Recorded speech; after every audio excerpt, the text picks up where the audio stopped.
తాకట్టులో ఉన్న బంగారాన్ని విడిపించి ఆ రోజు ఆన్లైన్ ధరకే కొంటుంది కొమ్మూరి గోల్డ్. నమస్కారం, వెల్కమ్ టు సుమన్ టీవీ. నేను గీతాంజలి. ఇవాళ మనతో పాటు ఉన్న అతిథి శ్రీ విద్యాపీఠం వ్యవస్థాపకులు, గత 45 సంవత్సరాలుగా శ్రీ విద్య ఉపాసనతోటి ఎంతో మందికి మంత్రోపదేశాన్ని చేసిన శ్రీ గురు కరుణామయ్య గారు ఉన్నారు. వారితో మాట్లాడి కొన్ని అమూల్యమైన విషయాలు తెలుసుకుందాం. గురువు గారితో మాట్లాడదాం. గురుగారు నమస్కారం అండి. ఎలా ఉన్నారండి? చాలా నిజంగా అమ్మకే కృతజ్ఞతలు చెప్పుకోవాలి. మళ్ళీ మీ విలువైన సమయం మాకు కేటాయించినందుకు, ఈ అవకాశం దొరికినందుకు. ఎన్నో సందేహాలు చాలా అంటే అవన్నీ నివృత్తి చేస్తూ వచ్చారు. అవి చిన్న చిన్నవే అయినా చాలా పెద్దవి జీవితంలో. అలా చాలా వరకు ప్రేక్షకులు కూడా వాటిని విని ఆచరిస్తున్నారు, ఆ పూజలు అవి చేసుకుంటూ ఉన్నారు. అందులో భాగంగా మరికొన్ని ప్రశ్నలు మా ముందు ఉంచారు, అవి నేను మీ ముందు ఉంచుతున్నాను. ఇందులో భాగంగా వారాహి అమ్మవారు నవరాత్రులు ప్రారంభమవుతున్నాయి. ఎక్కడ చూసినా ఈ అమ్మవారి గురించే. వారాహి అమ్మవారు ఇలా అట, తాంత్రికమైన పూజలు చేయాలంటారు కొంతమంది, లేదు సాధారణమైన పూజలు చేయాలని కొంతమంది. అసలు అమ్మవారు ఎవరు? వారాహి అనే పేరు ఎందుకు వచ్చింది? లక్ష్మీ అమ్మవారైనా, పార్వతీదేవియా, లేకపోతే సరస్వతీదేవియా, అసలు ఆదిపరాశక్తి? ఇలా ఎన్నో సందేహాలు ఉన్నాయి. అసలు ముందుగా వారాహి అమ్మవారు ఎవరు? ఆవిడ విశిష్టత, ఆవిడ అవతార విశిష్టత తెలియచేయండి. మంచి ప్రశ్న అడిగారు. శ్రీ విద్యా పరంగా చూస్తే శ్రీ విద్యలో గణపతి, బాల, రాజశ్యామల, వారాహి, లలితమ్మ, ఈ దేవతలు ఒక్కొక్క దేవత ఉపాసన కొన్ని నెలల పాటు చేసుకుంటూ వస్తే ఈ దేవతల వల్ల, గణపతి ఉపాసన వల్ల మూలాధారంలో మనకున్నటువంటి భయము, అనుమానము తొలగిపోయి ఫోకస్ అండ్ కాన్సన్ట్రేషన్ వస్తుంది, శ్రద్ధ, ఏకాగ్రత. దానికోసం 3 నెలలు ఉపాసన చేయాలి, 3-4 నెలలు. తర్వాత బాల ఉపాసన చేస్తే మనకున్న కోపాలు అన్ని పూర్తిగా పోయే వరకు. అందుకే క్రోధ నాశిన్యే నమః అన్నారు, క్రోధ శమన్యే నమః అంటారు, లోభ నాశిన్యే నమః అంటారు.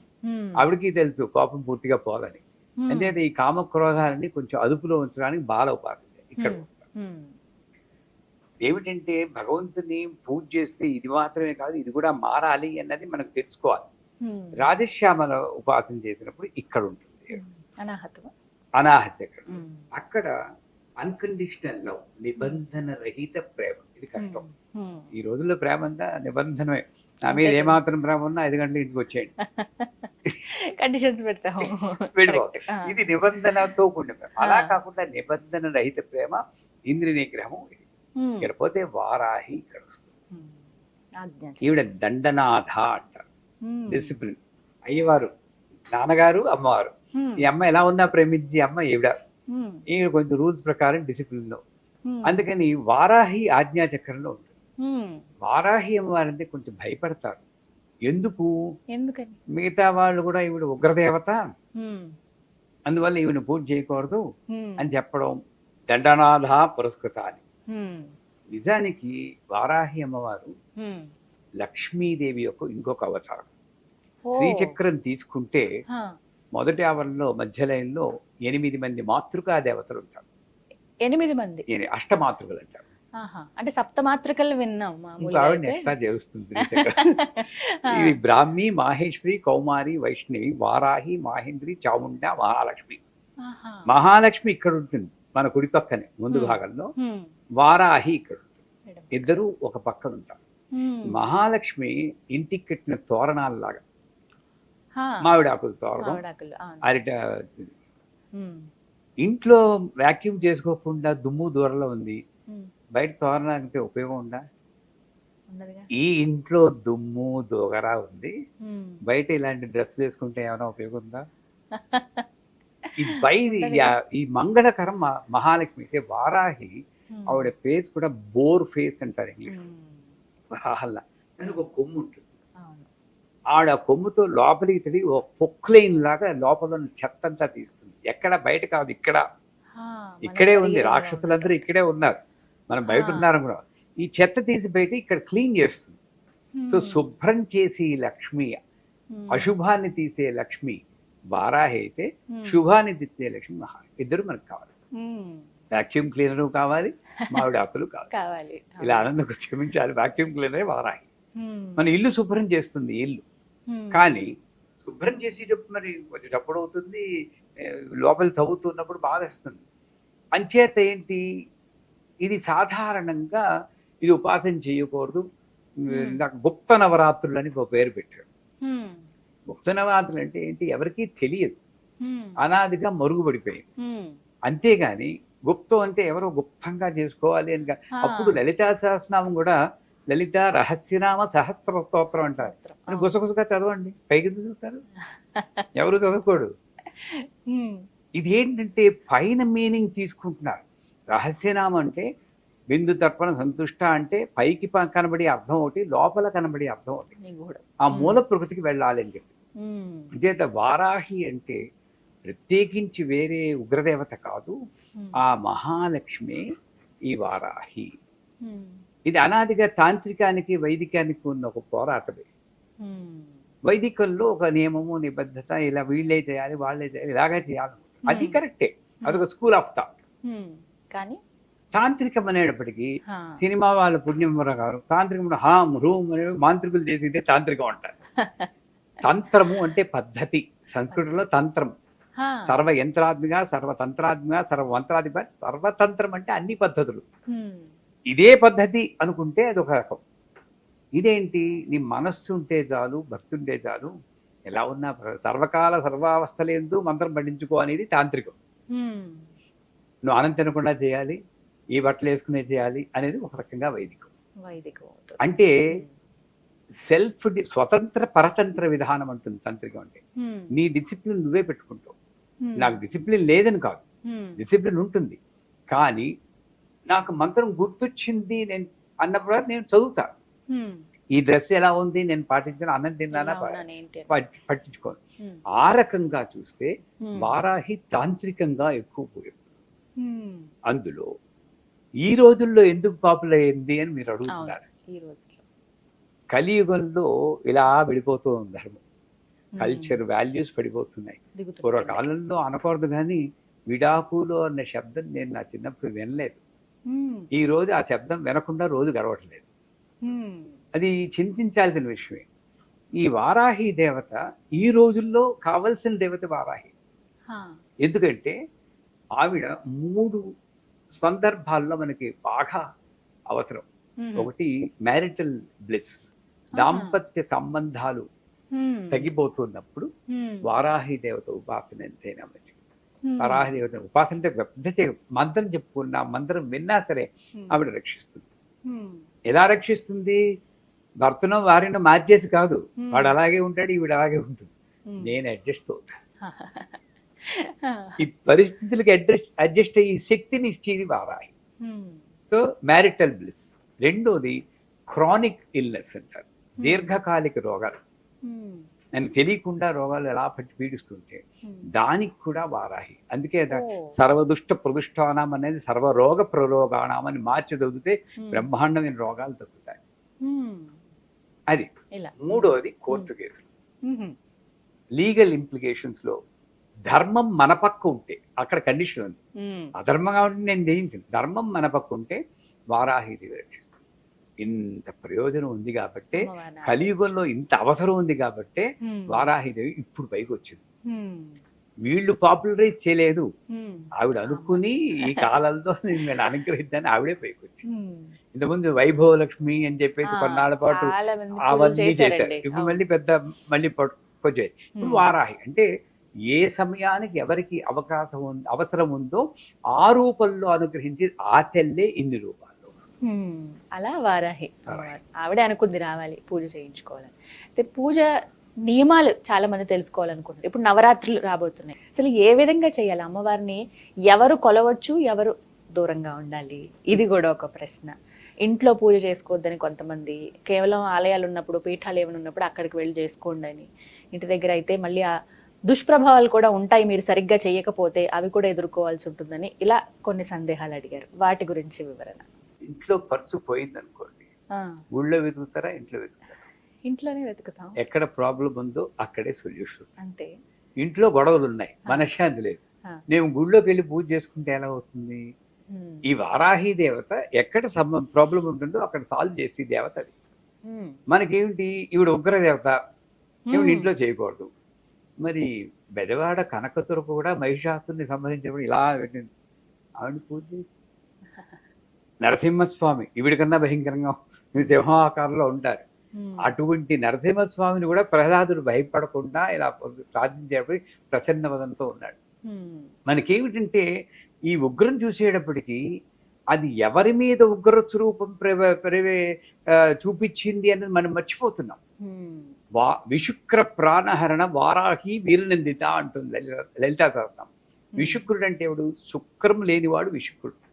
అంటే ఈ మలినాలతో నిండి చైతన్యం లేకుండా ఎప్పుడు అరుస్తూ కోపడుతూ తామసిక శక్తితో ఉండి చైతన్యం లేకుండా ఉన్న వాళ్ళకి వాళ్ళలో ఉన్న తామస శక్తిని దునుమాడడానికి సంహరించడానికి అవతారం వచ్చింది. తప్పదు.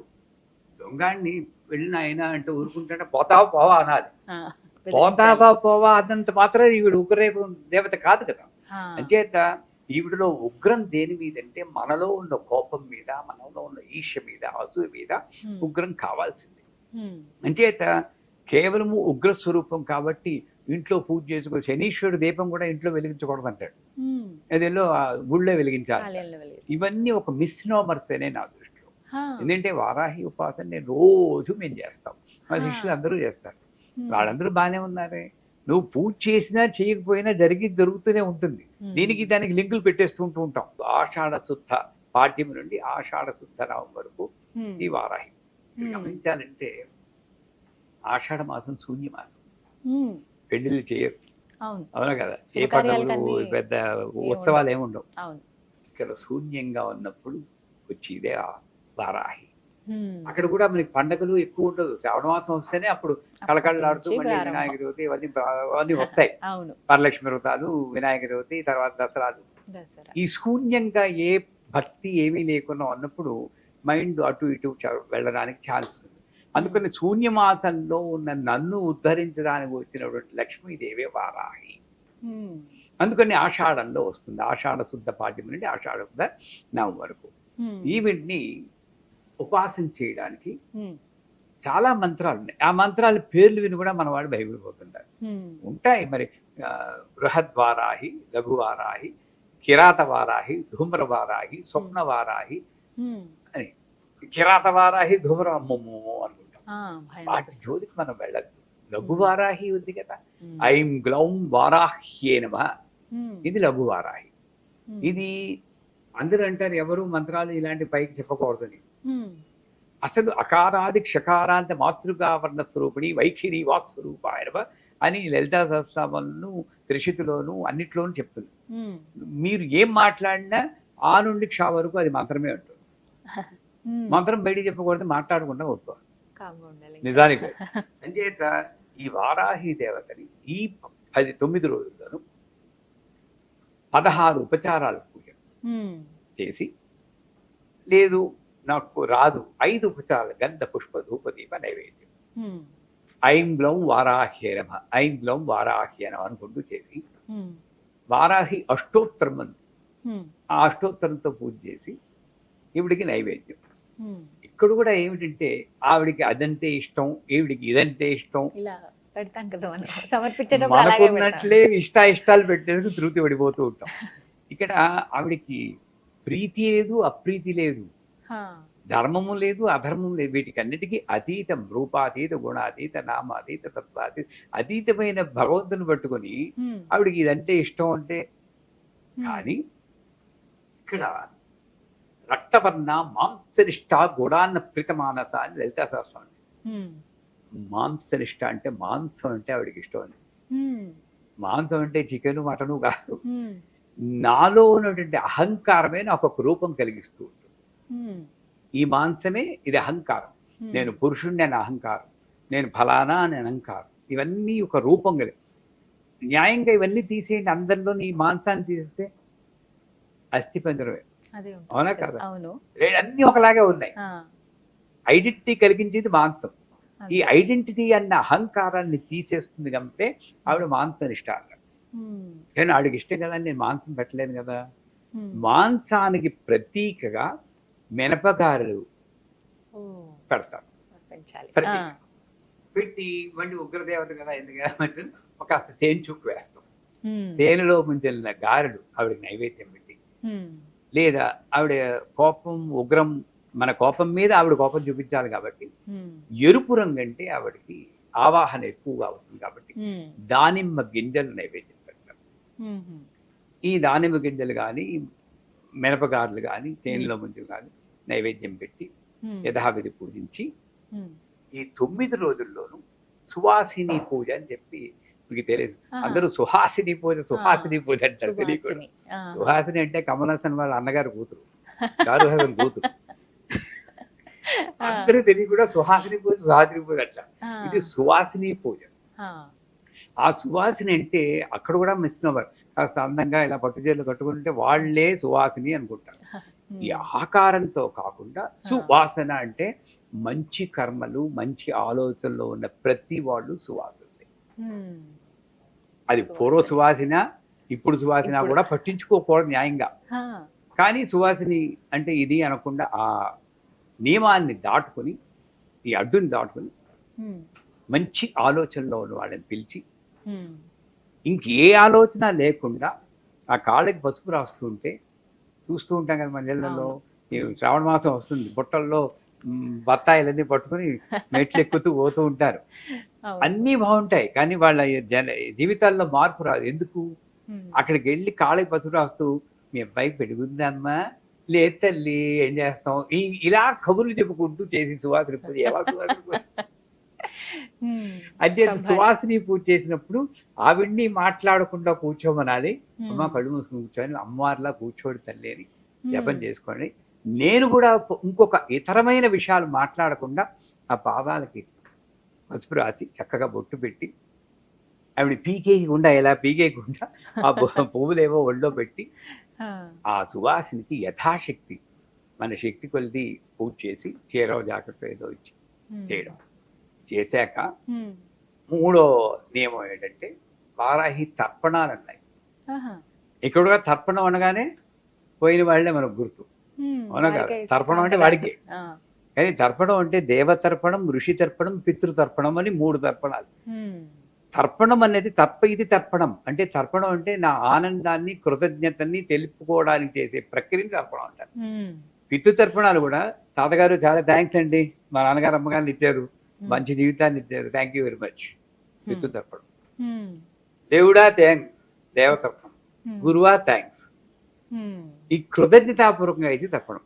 అంచేత వారాహి దేవత కూడా శూన్యమాసంలో వచ్చేవాడికి అమ్మా నా జీవితాన్ని రక్షిస్తూ ఉండు తల్లి, థ్యాంక్ యూ వెరీ మచ్ అనుకుంటూ పంచామృతాలు.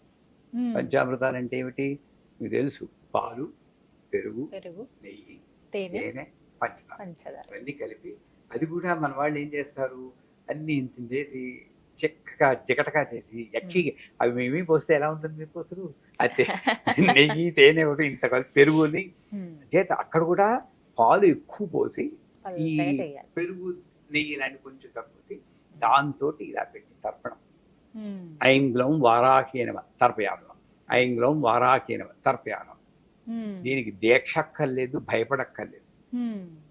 ఆవిడ మరీ కోపగించి నరికేస్తుంది రకమన్, అంతకన్నా గొప్ప అదృష్టం ఏముందమ్మా ఆవిడ చేతితో తేవడం కదా. ఈ రకమైన ధైర్యం ఉంటేనే నీకు ధీరాధీర సమర్జిత అంటుంది అమ్మవారు. ఈ ధైర్యం ఉంటేనే దొరుకుతుంది. హిందీలో కూడా దిల్వాలే దుల్హనియా లే జాయేంగే. నువ్వు దిల్వాలేవా లేక అధీరుడు వాళ్ళది దుల్హన్ నీకు దొరకాలా లేదా అని నిర్ణయిస్తుంది. ధైర్యంగా నువ్వు పూజ చేయి.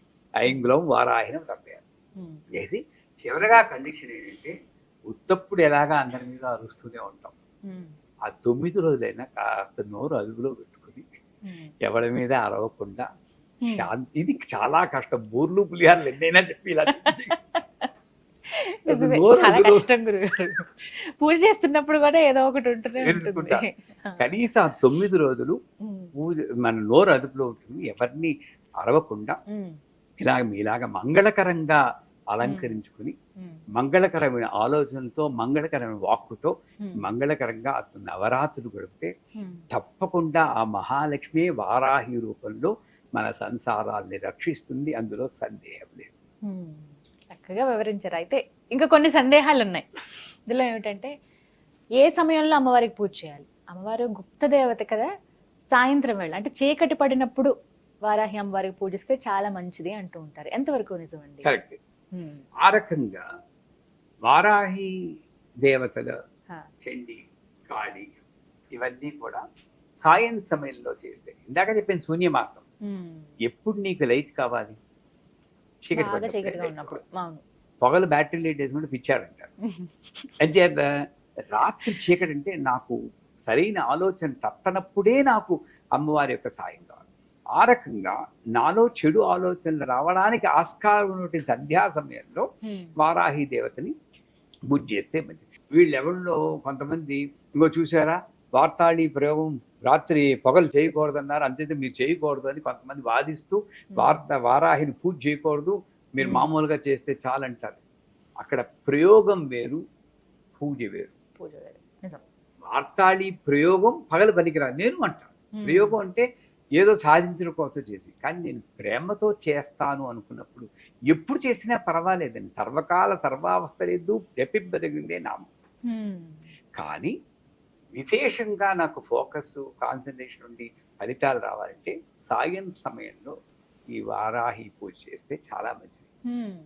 అలాగని రాత్రి అందరూ పడుకున్నప్పుడు రామ్ హ్రీం హ్రూం అని కేకలు పెట్టారంటే అది మంచిది ఆ కాదు. సమయంలో చేయకూడదు.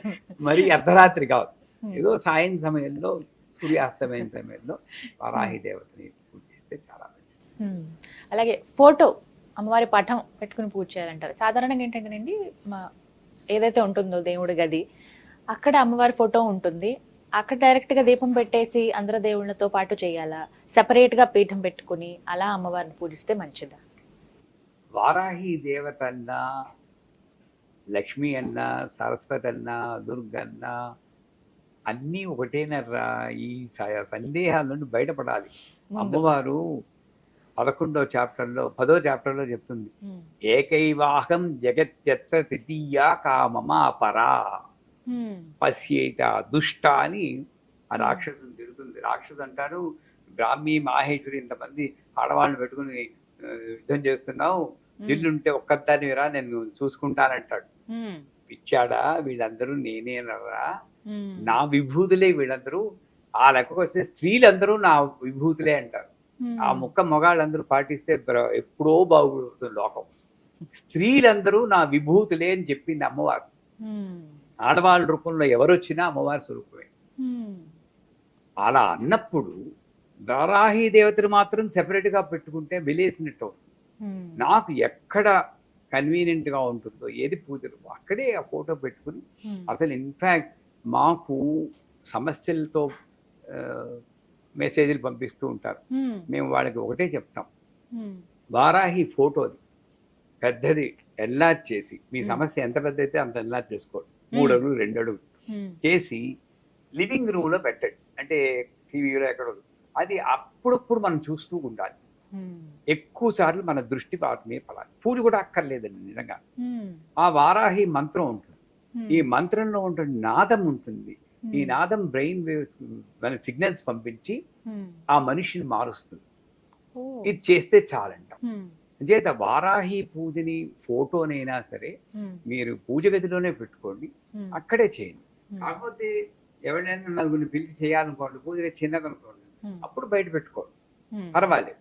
కానీ వారాహి ఉగ్రదేవత కదా, ఉమ్. ఆవిడ బయట పెట్టాలి అని వెలేది మాత్రం చాలా తప్పు. ప్రతినిత్యం పఠించవలసిన మంత్రం ఏమిటండి అమ్మవారిది, వారాహి అమ్మవారిది సులభంగా అందరికీ భయం లేకుండా ఐం హ్రీం శ్రీం శ్రీమాత్రే నమః అదే చాలు. ఉమ్. ఈ పర్టికులర్గా ఈ టైంలో ఉమ్. ఆవిడ వారాహి రూపంలో ఉంటుంది కాబట్టి ఉమ్. ఐం గ్లౌం వారాహి నమః. ఉమ్. అదే దేవత భాద్రపద మాసంలో గణపతిగా వస్తుంది కాబట్టి ఉమ్. గణపతి కూడా ఆవిడే. అందుకే కుంభకోణం వెళ్తే గణేశ్వరి అనే దేవత ఉంది. ఉమ్. వినాయకుడే ఆడ రూపంలో ఉంటారు అక్కడ, ఉమ్. మీరు చూసారో ఆవిడ గణేశ్వరి అంటారు. గణేశ్వరి. ఉమ్. అక్కడ ఆవిడే కాబట్టి గం గణపతయే నమః అని అప్పుడు పూజ చేస్తుంది. నువ్వు ఏ రూపంలో వస్తే ఆ రూపానికి సంబంధించిన మంత్రం చెప్పి ఆ టైంలో పూజ చేస్తారు. ఉమ్. లేదు అసలు ఈ గొడవంతా మనకెందుకు, శ్రీమాత్రే నమః అనే సింపుల్ మంత్రం అయితే ఈ భయం పడక్కర్లేదు. అమ్మా తల్లి నన్ను రక్షించు అని ఆ మంత్రంతో అన్ని పూజలు చేసుకోవాలి. ముఖ్యంగా గుర్తుపెట్టుకోవాల్సినవి ఏమిటండి వారాహి అమ్మవారి పూజలే? ముఖ్యంగా గుర్తుపెట్టుకోవాల్సింది చెప్పేది, ఉమ్. భయం లేకుండా పూజ చేయడం. ఉమ్. రాహ్ అంటే చీకటి, చీకట్లో వా అంటే అభయము, అమృతము, అభయార్థం, వరద అంటారు. నా చీకట్లో నన్ను రక్షించి తల్లి ఈవిడే అని నేను గుర్తుంచుకుంటూ ఉంటాను. నెంబర్ 1. నెంబర్ 2, వారాహి ఆజ్ఞాచక్రంలో ఉంది కాబట్టి నా ఆలోచనల్ని నియమబద్ధంగా వెళ్ళేటట్టు చేసి లక్ష్మీదేవి ఆ వారాహి. ఈ వారాహిదేవి ఇప్పుడు శ్యామాదేవి ఉపాసన చేస్తున్నప్పుడు కొన్ని నియమాలు పెట్టారు. ఆ నియమాలు అంటే ఏమిటి? మనల్ని మార్చడం కోసమే. కృష్ణుడు నలుపు, శ్యామ నలుపు అని చెప్పి నల్ల పిల్లాని గేలి చేయకూడదు అంటారు. ఉత్తప్పుడు వీడు నల్ల పిల్లాని గేలి చేయకరా అంటే వీడు విండు. నువ్వు శ్యామ ఉపాసన చేస్తున్నావు వాడిని నల్ల పిల్ల అనుకురా అంటే అమ్మో శ్యామ ఉపాసన కాబట్టి ఎలాగో ఒకలా వాడిని మార్చడం కొద్దిగా. అసలు ఎప్పుడు కూడా ఎవరిని గేలి చేయకూడదు. అలాగా శ్యామ అన్నప్పుడు ఇలా గేలి చేయకూడదు. అలాగే వారాహి ఉన్నప్పుడు సాధ్యమైనంత వరకు మన కోపాన్ని వారాహి దేవతతో అదుపులో ఉంచుకోవాలి. అయితే వారాహి ఉపాసన చేస్తూ నేను అందరి మీద కోపాన్ని ప్రదర్శిస్తాను అంటే అది అంత మంచిది కాదు. కోపాన్ని అదుపులో ఉంచుకోవాలి. ఆ అదుపులో ఉంచుకోవడానికి ఈ మంత్రం పనిచేస్తుంది. ఏ మంత్రం? ఐం గ్లౌం వారాహ్యే నమః. గ్లౌం అనేది గకార లకారం అంటే గ అంటే గణపతి, ల అంటే లక్ష్మీదేవి యొక్క సౌభాగ్యం. అంటే స్థిరమైనటువంటి సౌభాగ్యం ఏమిటి? మీకు నాకును సంతోషంగా శాంతంగా స్థిరమైన సౌభాగ్యం. గ్లౌం అనగానే శాంతం వస్తుంది. ఐం అంటే జ్ఞానం, జ్ఞానంతో కూడిన శాంతమే వారాహి. ఆ వారాహి దేవత ఉపాసన ఇది గుర్తుంచుకుంటూ మనం చేస్తే పూజ చేసేంత ఫలితం ఉంటుందా? ఇలా మంత్రం ఒకటే ఉచ్చరిస్తే ఎన్నిసార్లు స్మరించుకోవాలి? అలా అసలు లెక్క లేదమ్మా మంత్రానికి. ఇప్పుడు ఇలా ఆఫీస్ లో ఉన్నప్పుడు, ఖాళీగా కూర్చున్నప్పుడు, ఎప్పుడైనా పర్వాలేదు. ఏమండి, ఒకటి ప్రాణ ప్రయాణ సమయే నారాయణ శబ్ద మాత్రన పునర్జన్మ నశ్యతి అంటే ఏమిటి? ప్రాణం వెళ్ళిపోయాడు నారాయణ అంటే చాలు, ఇంకో జన్మ లేదంటుంది. మనం ఏదో నమ్మకంతో బతుకుతున్నాం అంతే కదా. మనం పుట్టగానే ఈయనే మీ నాన్నగారు అని చెప్తుంది అమ్మ. నాన్నగారిని నేను చూడలేదు, అమ్మే నాకు తెలుసు. మళ్ళీ డిఎన్ఏ శాంపుల్ నాన్నగారిని ఎలా ప్రూఫ్ ఏమిటి నేను అడగలేదే, నమ్మేను కదా. నమ్మకంతో నేను జీవితాన్ని స్టార్ట్ చేశాను. నమ్మకంతో వెళ్ళినప్పుడు సర్వకాల సర్వావస్థలందు జపింపదగితే. ఎందుకంటే ఎప్పుడు పోతుందో ఈ జీవితం తెలియదు ఎవరికి. చాలా మంది, ఒక ఆయన ఎవరు బాత్రూంలోనే వెళ్ళిపోయిన సినిమా యాక్టర్ కూడా మనం విన్నాం. అది విన్నప్పుడైనా సరే ఎందుకు అలాంటి న్యూస్లు వస్తుంటాయంటే అప్పటికైనా గుర్తు తెచ్చుకోవాలా, ఎప్పుడు పోతావో నీకు తెలీదు. అందుకే స్నానం చేస్తూ కూడా ఓం నమో భగవతే వాసుదేవాయ అనుకుంటూ స్నానం చేయమంటాం మేము. ఏమో ఇలా పెట్టు ఆగిపోతే లాస్ట్ మంత్రం వాసుదేవ మంత్రం. అంటే ఇన్నిసార్లు పెట్టుకోకుండా.